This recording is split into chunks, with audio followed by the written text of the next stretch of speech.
was young, I wanted to become a painter. I painted religiously, but you learn very quickly. China in the West was nothing. They say, no, you can't be a painter. You can't do anything except for restaurant and laundry. So he said, I'm not going to do a laundry, I'm doing a restaurant. HBO already had greenlit the idea of a Mr. Chow documentary. And they had a director already, Nick Hooker.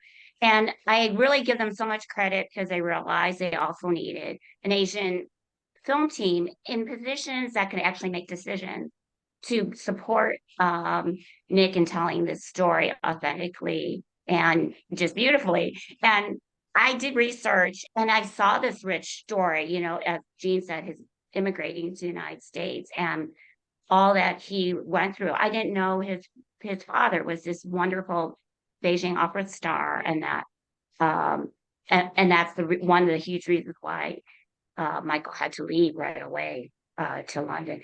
But anyway, when I saw the story, it's like I want to be a part of this. And the next thing I did was call Jean and say, you need to be a part of this and work with me. I've always wanted to work with Jean. And Jean added so much more to this project than I could have ever added. I'm so grateful that she saw the story in it. I just pitched Jean basically to try to come onto the project.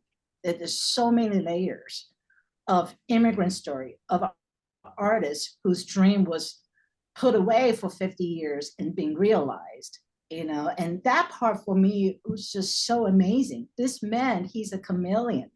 He's a phoenix rising. He's just constantly changing his identities. And he's an inspiration. And that's when I say, okay, we have to just put our Asian American voices into the story. Nick, the director, brought in an amazing part that I don't know anything about. I don't know the art world. I don't know the celebrity world. And so I think with Diane's experience, I think the three of us really put together the best possible team, that we all bring our ingredients to the table. The name Mr. Chow. I wanted to create respect for my country. Because no one had called him Mr. Chow. Chinese are low of low, so I want to show them we are the chic of chic. This is theater. We're looking for transcendence to a higher place. The restaurant was crazy.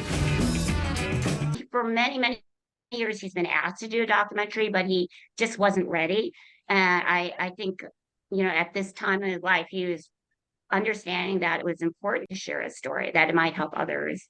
And so I imagine he could guess it, but I really feel whatever came out was just natural from meeting and interviewing with him, that he was just ready to reveal it. It was not easy. I mean, you can tell there were times that it was very difficult, but I really appreciate that he was willing to be vulnerable and to use this platform to talk about some of these things, because there's not many Asian Americans that I feel that have his notoriety and platform to speak about this.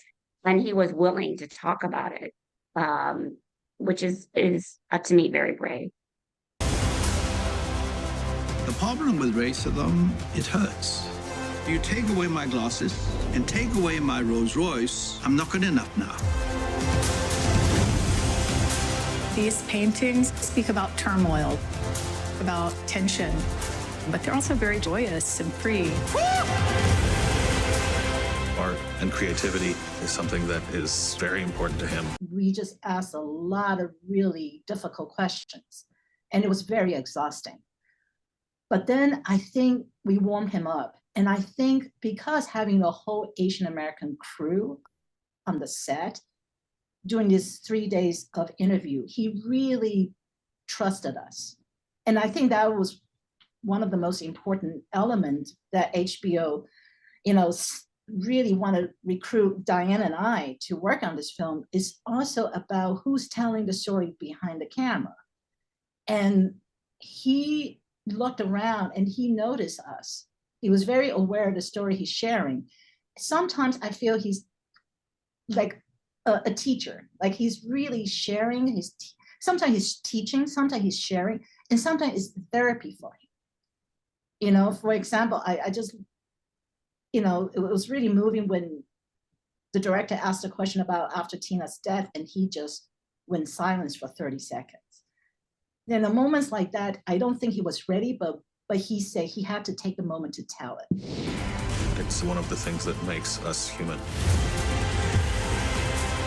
Most important thing about artists is their job to be true to their time, true to their dream, and above all, true to themselves.